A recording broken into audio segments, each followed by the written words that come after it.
This is 2021. This is the Betfred Super League. Be ready.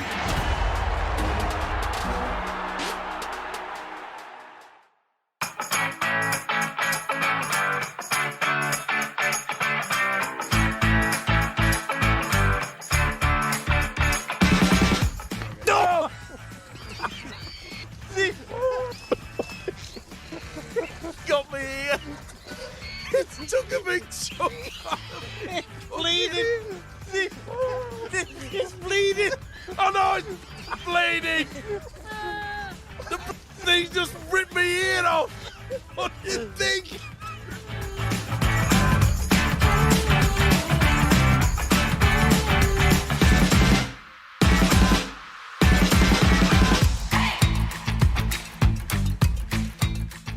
Hello again and welcome along to this week's Eddie and Stevo, the podcast, sponsored as always by the game's major benefactors, Betfred. First of all, a big thank you again to Barry McDermott for taking Stevo's place last week. It's been a wee while then since we last spoke to the man himself, so let's get straight into the debates right away. And there's only one place to start, and that's with the World Cup announcement from Australia and New Zealand over the past 7 days, saying they are unwilling to travel across to the UK for the tournament this autumn. So sadly, Stevo, it now looks highly unlikely to me that the World Cup can go ahead after all. What a mess. Yeah, and it's an absolute disgrace that they have decided to pull out of the World Cup after all that effort. And to make matters worse is that they did not have the respect to actually contact the Players Association. Now, the president of that organisation is Clint Newton, the former Hull Kingston Rovers player. And he is absolutely appalled by the decision. And I have to agree. Why on earth do you just say you're not going without even talking to the players? It's the one thing that a player wants to play in, is to represent your country in a World Cup. Is that what all the players are saying, Stevo? Because it does seem many of them are still determined to come. But how on earth can that happen if the employers, i.e. the clubs, if they say, no, you can't? That is exactly the legal side of things. But, do you know, there's nearly 500 Australian athletes have gone to Tokyo for the Olympics. Now, throw in another 200 for coaches, managers, etc., etc. And yet, they are proud to represent Australia in Tokyo. And we've got to make sure that we look after all the athletes. And New South Wales and Queensland, they've done the right thing. They've had to go out of New South Wales so that the NRL competition can still continue. And they've got to go into a bubble. Now, why can't they want to go into a bubble after they come back from the World Cup? And one of their complaints is that they're saying, well, they've got to have 6 weeks holiday. That is down into their contracts. And I understand that it's going to be difficult to restart a new season within the space of maybe 4 or 5 weeks. But all the time I have been here in Sydney, in Australia, not once, and I mean this, not once has the World Cup been mentioned since the start in January. Well, I noticed that as well, particularly during the State of Origin broadcasts. And if we were doing a Lancashire-Yorkshire or an England against the rest of the world exhibition match, we would be saying and pointing everyone towards the World Cup. You're right, it was never, ever mentioned. And a lot of people in this country, and I'm one of them, had doubts, way back, that this World Cup wouldn't happen once the pandemic had struck. And that's why they've worked so hard to ensure that they are protected. I mean, the team from New Zealand, the Warriors, they have been out of New Zealand for nearly 2 years, away from their families. And they're quite willing to do that. And I am surprised that New Zealand has gone the same road as what the Australians have. It might be the 6-week business in the contract that they've all got to have the 6 weeks off. That could be the bottom line. If they give them 6 weeks off after the World Cup, that takes them to the middle of January, and basically their pre-season shot. Why don't they move the season? Oh, they can't do that, Stevo. This is the NRL. Come on, you can't do that. Well, that's what I'm saying. We've had to move things because of the pandemic. We've had to do different things to do that. But, oh, no, they've got to get their 6 weeks. It's just been too selfish. It is appalling that the two governing bodies from Australia and New Zealand, they should be ashamed of themselves. This could have long-term effects on the International Rugby League Association. You think about it. They'll just say, well, if you don't want to join, then we can't be bothered. And yet, a lot of the Australian players are now trying to find out the connections, whether they can play for Samoa or Fiji or whatever. They're all trying it because they want to play in a World Cup. And why wouldn't they? And some players are saying they will switch allegiances. You're absolutely right. If they find a way, and they can do it legal, we don't want another Nathan Fiend business, do we? But if they can do it legally, they want to play in this competition, it seems to me. Yeah, of course they do. I mean, look, James Graham, he's back in Australia. He's a pundit now on TV. And he made it quite clear. And he said, look, he suggested that the COVID and player welfare was not the real reason that Australia and New Zealand pulled out. And I have to agree with him. It's because they don't want their players injured or getting this and getting that and maybe catching the disease. And you can understand both sides. But this is the World Cup, the ultimate in rugby league for every single player. And to do it without having any interest in notifying the NRL Players Association makes it an even bigger disgrace. You touched on the Olympics that are on right now in Tokyo, and this is what a lot of people are finding a bit baffling. Australia, as you say, are there. There apparently is a rugby union Wallabies tour planned for this autumn here in the UK, and at the moment I believe that's going ahead. The Paralympics will follow the Tokyo Games. Aussie cricketers are out of the country playing in places like Bangladesh. Why do you think? Is it just purely self-centeredness that the NRL, the Australian Rugby League Commission and New Zealand are taking such a tough stance? Correct. Now, if the Australians had cancelled going to Tokyo, I would have to start thinking, well, Australia has decided, not the players or the athletes, etc. But this, as you just mentioned, they've gone to Tokyo. And what about the British Lions? They've gone down to South Africa. That's right. They want to play for their country. Think of the pride of hearing your national anthem when you've won a gold medal or you've won a World Cup. They're going to be denied now. They are, but to be fair, without the holders involved, it wouldn't be a World Cup, would it? It would be a devalued competition, surely. I agree.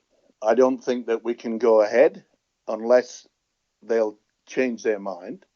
And there's quite a lot of people that have just started thinking what we've just discussed is, well, why have we got so many athletes going to Tokyo and yet a smaller arrangement? Remember, there's 500 or 600 people have gone from Australia for the Olympics.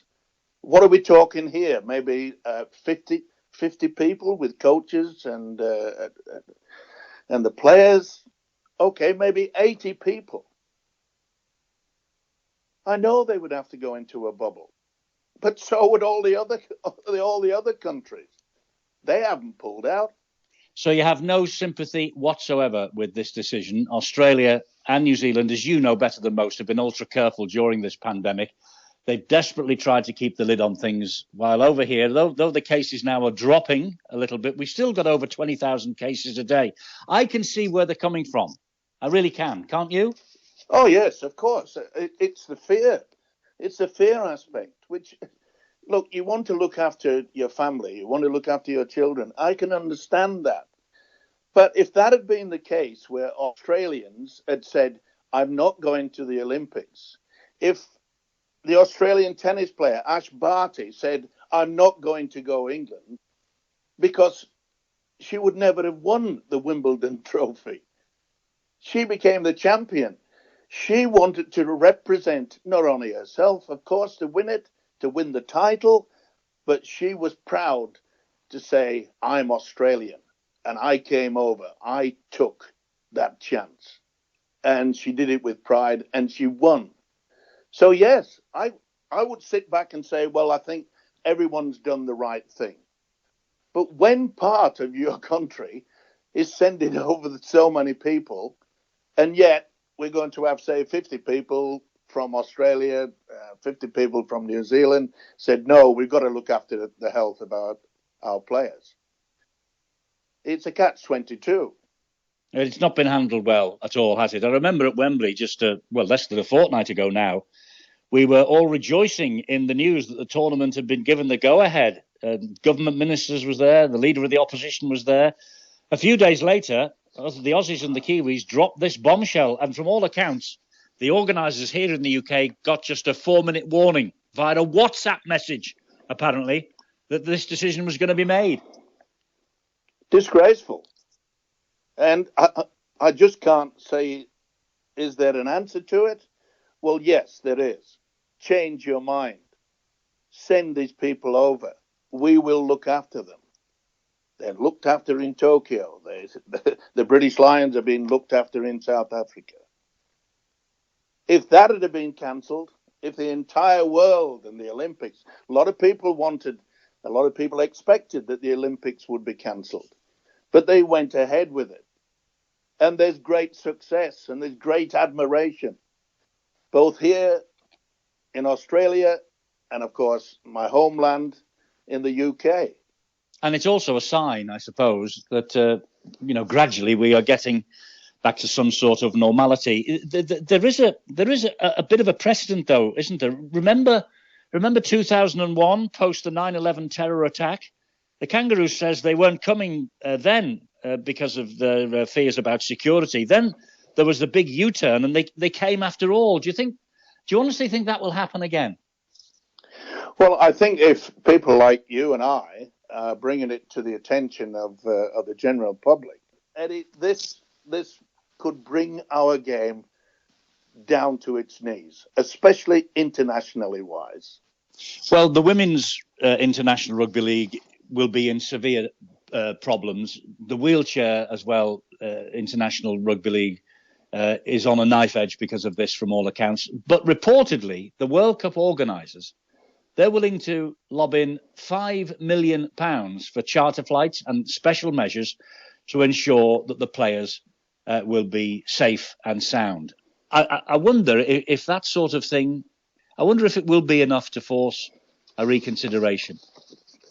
Well, from my information, that was already put to them, both New Zealand and Australia, before they made that decision. So maybe the Australian government might say, well, we can put you in a bubble when you come back, but not for 14 days. We could do you on a daily basis. And I'm sure that the British government, as you've just mentioned, they're quite happy to ensure the safety. I'm just appalled by it.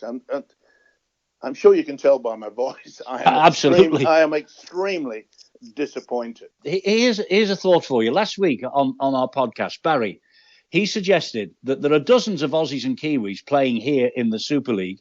Why don't we ask them to pull on the green and gold if these circumstances don't change? Is that a viable proposition? Well, it's certainly a proposition, but I'm not so sure it's viable. But if that was the case, I do know that there are a lot of Australians and New Zealanders, the New Zealanders and the South Sea Islanders are quite willing to say, well, I know I can play for Australia or New Zealand, but my great-grandfather or my great-grandmother played for Samoa or was born in Samoa, etc. and so forth. They could do that, but you've got to accept the fact that if New Zealand and Australia do not join the World Cup, it will have to be cancelled.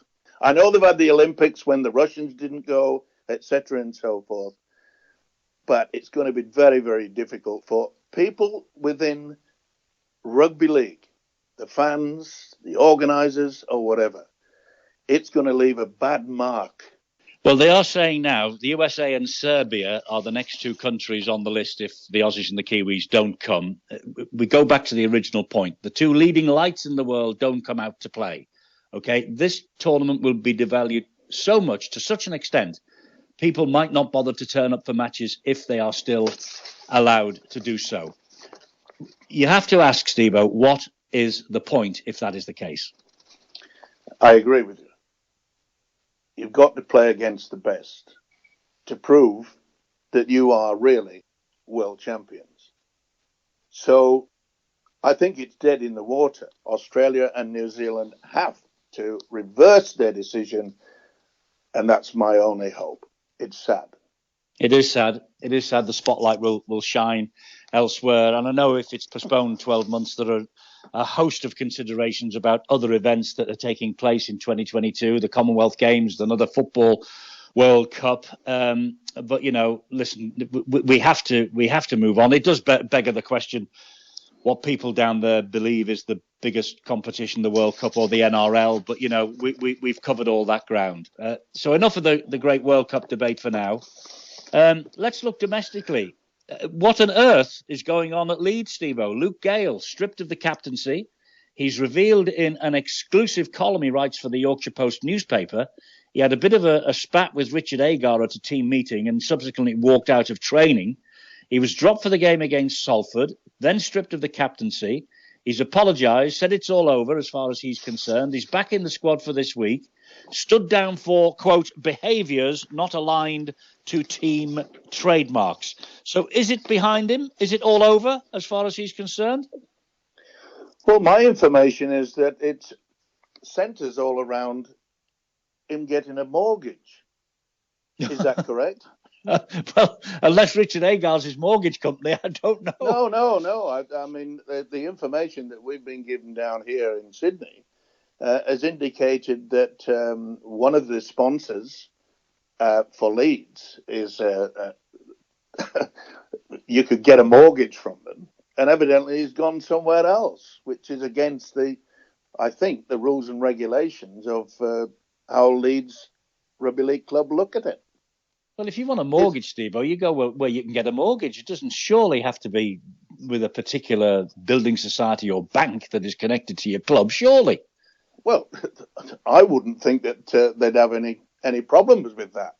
But I'm talking about the Australian media, Eddie. They can't even mention the World Cup. I mean, it just shows you. Back to Leeds. Kevin Sinfield now is leaving after this Sunday's game against Warrington. A couple of months early to take up his position with the Leicester Tigers. I'm sure the two incidents, Luke Gale and Kevin's early departure, aren't connected, but he leaves apparently with the blessing of everyone at Headingley, a glittering career, and he's overseen the signing of Aidan Caesar from Huddersfield, the re-signing of Matt Pryor, plus bringing through a host of outstanding youngsters are on board. So job done for Kevin. He's been a great ambassador for our game of rugby league, and to lose him is a sad loss. But I wish him all the best. Yeah, we both do. And that knighthood can't be too far away. Keep banging on about it. The knighthood's on the way for you, Kev. Well, I tell you what, we've called him that for years anyway, haven't we? We have. Sir Kev. Yeah, Sir Kev. Look, there's a massive game in the Betfred Championship this weekend. Featherstone Rovers entertain Toulouse Olympique, the two unbeaten sides at the top of the table. Here's a hint, maybe, of who is better equipped to get into the Super League next year, perhaps. Well, they certainly are playing well. I think they'll be far too strong for Featherstone. Sorry, you Featherstone fans. I'm a proud Yorkshireman, but... Well, Toulouse have played 9 and won 9. They're top of the table on this percentage business. And Featherstone played 13 and won 13. So something's got to give this weekend. It'll be fascinating to see who comes out on top of that one. It sure will. It's and let's face it, they've both got good squads. I wouldn't have a bet on it, Eddie. You know, I'm pretty I'm pretty tight with my shilling, Mm. but I wouldn't even get my wallet out. Oh, I've suggested that I have a wallet. Never seen it. Never seen it in my life. Look, obviously, if Toulouse or Featherstone come up, it means that someone gets relegated. And it brings into focus the relegation issue in Super League, because it really does look now like Lee are doomed. Haven't won a match on the field. All sorts of things have conspired against them off the field. They're not giving up just yet down at the Lee Sports Village. Do you think, Stevo, there's a case here for a stay of execution for them? Should Super League, this is a terrible word, I know, expand to 13 or 14 teams to allow Lee another chance? They were up against it from minute one this year, weren't they? Well, we mentioned when it was occurred, when they said that they would be put into it. And remember, there were those other Super League clubs. Well done. Oh, yes, we want you to join us, but you only get 50% of the money. That was the most ridiculous thing that I've ever heard in my life. Obviously, Lee said, look, we're desperate to get into the top division. We will accept that. I thought it was absolutely disgraceful what the other Super League clubs had done. If you're going to have a level playing field, then give them the same amount of money. They were doomed before a ball was kicked. You know it, I know it, RFL knew it, everyone else knew it. And did they care, the Super League clubs? Well, evidently, no. And I suppose there's the case for an expansion for a 13 or 14 team Super League blown completely out of the water, because if that happened, they would obviously have to take a smaller cut of the money. And there's not much of that around at the minute. And they won't do it, Eddie. They allowed, could you imagine any organisation saying, yes, we'll allow you to join us, but you're going to have to pay, say it's a golf club, and I know you're involved at the golf club there, Eddie. Say if you said that, Mike Stevenson, you can become a member. Welcome on board, but when you go to the bar, you have to pay twice the amount for your beer. And that's about how it just summed it up. You'd save millions. You'd save millions if you've never been to the bar in your life. Yeah, but what I'm trying to explain is the fact that because I wanted to be at that particular golf club, the one that you go to, a posh one, a real posh one, yes, that you're proud of, and you're willing to pay twice the amount for your beer just to say that I'm a member of the club. No, I don't think that has happened. But you might be asked to pay twice the fee to get in, and that's basically, turning it on its head. That's basically what they've said to Lee, isn't it? You're virtually paying twice the amount to stay with us. Yeah. Look, it's been fascinating again to get your take on things this week, Stevo. Before we depart, you're normally the man with all the hot gossip and all the juicy stuff from Australia. Looking away from the World Cup, what's going on down there? Anything good to finish on? Anything we can get our teeth into? Well, it's a repeat this weekend of the grand final. Penrith play Melbourne, which should have been an absolute belter. But Penrith, my old club, poor old Panthers, they have 5 of their top players who are out injured. So I'd have to say that Melbourne will be odds on to win. And the other one is Paul Vaughan. Remember, he was the guy at St. George that put on a party where everybody got fined, this, that, and the other. Oh, yeah, he had a big do, didn't he? I remember, yeah. That's right. And, of course, St. George said, right, well, it was fined $50,000. Not only that, they ripped his contract up and said, that's it. Everyone said, well, surely, with a man like that will not obey the rules and regulations, surely no one will want to sign him. Well, the Canterbury Bulldogs have just released that they're signing Paul Vaughan on a 1-year contract. Money says it all, Eddie. And all is forgiven. All is forgiven for good old Paul Vaughan. Okay, Steve, that's it then for another week. You're all right for next week? You're in lockdown, of course, aren't you? So I suppose you've got no plans. We won't be able to miss out on your esteemed company in 7 days' time. I will be there, Eddie, and we do get deliveries. Well, I knew you wouldn't starve. I knew you would never starve. And there's the odd bottle of wine thrown in there as well. What a surprise. What a surprise. You enjoy yourself. You stay safe, and we'll see you in 7 days.